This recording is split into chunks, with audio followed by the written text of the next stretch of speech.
সংসার জীবনটা হইতাছে মায়া। এই মায়া দিয়ে যে যত আগলিয়ে রাখবে তার ঘরের পরিবেশ তত সুন্দর হবে। সুন্দর পরিবেশ বলতে দামি দামি জিনিস, দামি দামি জামা কাপড় বা দামি খাবার না। একটা সুন্দর আর সুস্থ পরিবেশই পারে আপনার বাচ্চার মেন্টালিটি বিকাশ করতে। হ্যালো এভরিওয়ান, আসসালামু আলাইকুম। সবার কি অবস্থা? আমার তো আলহামদুলিল্লাহ বেশ ভালো। আজকের ভিডিওটা শুরু করছি সকাল থেকে। ঘুম থেকে উঠে আজকে সবার আগে বিছানা গুছাইছি। বেডশিট কোনো চেঞ্জ করি নাই, শুধু একটু ক্লিন করে নিছি। একটা আপু প্রশ্ন করছিলেন বাচ্চাদের ডে কেয়ারের খরচ কেমন বা ফ্রি কিনা। ডে কেয়ার বলতে এখানে উইকেন্ডকে বোঝায়। জাপানের ডে কেয়ারগুলোতে যে বাচ্চাদের মারা জব করে মূলত তাদের বাচ্চাদের দেওয়া হয়। আমি আমার বাচ্চাদের কখনো উইকেন্ডে দেই নাই, কারণ আমি কখনোই জব করি নাই। এখানে 3 বছর থেকে ইউচেনে দেওয়া যায়, ওটাও ডে কেয়ারের মতো কিছুটা, কিন্তু সারাদিনের জন্য না। আমি আমার বাচ্চাদের 4 বছর থেকে দিছি।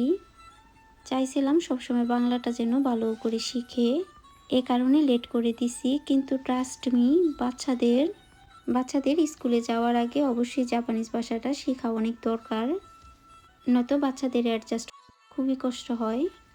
আমি দেখছি বা শুনছি অনেক বাঙালিরা এরকম চিন্তা করে যে বাচ্চারা ক্লাস 3 বা সাননেন্সে উঠলে শিখে যাবে নিজে নিজে, কিন্তু এতে করে না বাচ্চাদের মন মানসিকতা ভেঙে যায়।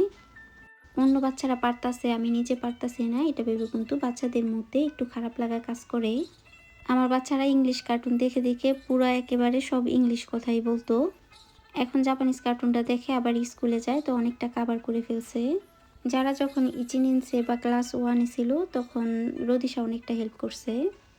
ইউচেনে সকালবেলা বাস এসে নিয়ে যায়, তো বাস ভাড়া আর খাবার ওখান থেকে দিলে খাবারের টাকা আর মাসে একটা ছোট্ট অ্যামাউন্ট দিতে হয়। এই স্কুলগুলো বেসরকারি, তো এখানে টাকা দিয়ে পড়াইতে হয়। যখন আবার ইচিনেন্সে ক্লাস 1 থেকে শুরু হবে শোকাক্কু, যারার স্কুলে এমনি মাসে 1200 ইয়েন দিতে হয়। এটা মনে হয় খাবারের হতে পারে। আমার জানা মতে জাপানে হাই স্কুল পর্যন্ত ফ্রি। আচ্ছা আপুরা, আপনারা আমার কণ্ঠের পিছনে পড়ছেন। আমার বান্ধবী বলতেছে ওদের নাকি বয়স বাড়ার সাথে সাথে ওদের কণ্ঠটা একটু ভারী হয়ে গেছে। আমার কণ্ঠটা নাকি সেমই রইছে আগের মতো। সোনা পাখিরা, আমি এখনো বালিকা, আমি এখনো মহিলা হই নাই, তাই আমার কণ্ঠটা এখনো ছোট্ট কিশোরীদের মতো। সত্যি কথা, কোনো ফিল্টার বা কোনো এডিট কোনো কিছু করি না, আমার কণ্ঠ এরকম আসে রেকর্ডিং করলে। কিন্তু যারা যারা আমার কণ্ঠ শুনছেন বা আমার সাথে কথা বলেন, রিয়েল লাইফে আমার কণ্ঠটা এতটা ছোট মানুষের মতো না। এই কারণে আমি আগে ভয়েস দিতে আমার খুবই লজ্জা লাগতো।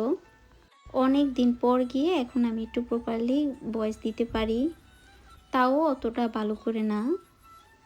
চলেন এই চমচমের মিষ্টির রেসিপিটা আজকে আপনাদের সাথে শেয়ার করি।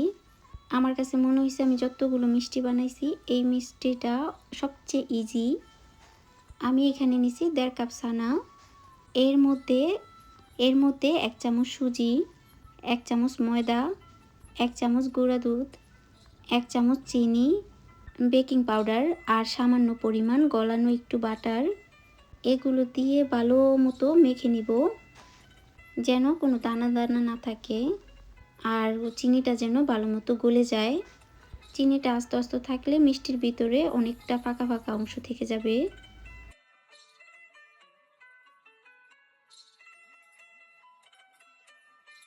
আর শিরা বানানোর জন্য এই কাপের 2 কাপ চিনি নিছি আর 3 কাপ পানি। এটা জাল হতে থাকুক, আমি এদিকে মিষ্টিগুলো বানাতে থাকি। আমার মিষ্টিগুলোর শেপ অতটা ভালো হয় নাই, এর চেয়ে একটু ছোট ছোট বানানো দরকার ছিল।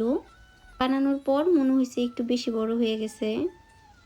মিষ্টি কিন্তু ছোট ছোট সুন্দর লাগে, কিন্তু একটা স্ট্যান্ডার্ড সাইজ আছে, ওই সাইজটা করতে গিয়ে একটু বড় বানায় ফেলছি। সবগুলো মিষ্টি দিয়ে ডেকে দিব। এর মধ্যে 10 মিনিটের জন্য ঢাকনা খোলা যাবে না। 10 মিনিট পর খুলে দেখাই, মিষ্টিগুলো ফুলে একেবারে উপরে উঠে আসছে। আমার মিষ্টিগুলো কালার আসতে বেশি সময় লাগে নাই, আমি লাল চিনি ইউজ করছিলাম।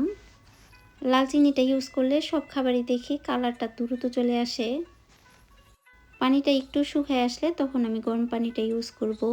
একটু ঘন বলতে একতার হয়ে আসলে তখনই পানিটা ইউজ করব। গরম পানি ইউজ করতে হবে, নয়তো মিষ্টি চুপসে যাবে ঠান্ডা পানি ইউজ করলে। তো এরকম করে আমি 2 ঘন্টা 30 মিনিটের মতো জাল করছি। মিষ্টিগুলোর জন্য মনে হয়েছে 2 ঘন্টা 30 মিনিটই এনাফ। একটা মিষ্টি একটু ভেঙে গেছিলো, পাতিলাটা ছোট ছিল তাই। আর লাস্টে অল্প একটু ছিল ছানা, তো আমি ওগুলা দিয়ে ছোট ছোট 2টা মিষ্টি বানাই ফেলছি।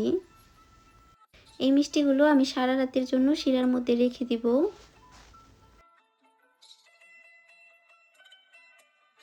মিষ্টিগুলো একটা চালনিতে রেখে দিছি যেন রসগুলো পড়ে যায়। এই মিষ্টিগুলো আমি এখন ইনস্ট্যান্ট মাওয়ায় গড়িয়ে নিব। এই গুঁড়ো দুধটা আমি যে ডানু গুঁড়ো দুধটা যে কিনছিলাম হালাল ফুড থেকে, ওইটা। এই গুঁড়ো দুধটা কিন্তু ভালো, ফুল ক্রিম। এখন ভিতরে কি সমস্যা তা তো আমি জানি না, বাংলা দোকান থেকে জিনিসপত্র কিনতেই আমার ভয় লাগে। তো যাই হোক, এই যে মিষ্টির লুক দেখতে যেমন সুন্দর হয়েছে, খেতেও কিন্তু বেশ ভালো ছিল। অবশ্যই ঘরে ট্রাই করবেন। আর মিষ্টি কিন্তু একদিনে হয় না, কয়েকবার নষ্ট হওয়ার পর একটা মেজারমেন্ট আসে যে এরকম করে বানালে হয়তো বা ভালো হতে পারে। আমি একটা মিষ্টি কেটে দেখাই, দেখুন এটার ভিতরটা কতটা সফট আর ভিতরটা দেখতে কি সুন্দর হয়েছে। তো খাবার দাবার ঘরে বানাবেন আপুরা, বেশি করে খাবেন আর মোটা হবেন। তো আজকের ভিডিওটা এখানে শেষ করতেছি, আশা করি সবার ভালো লাগছে। টাটা, বাই বাই, আল্লাহ হাফেজ, আসসালামু আলাইকুম।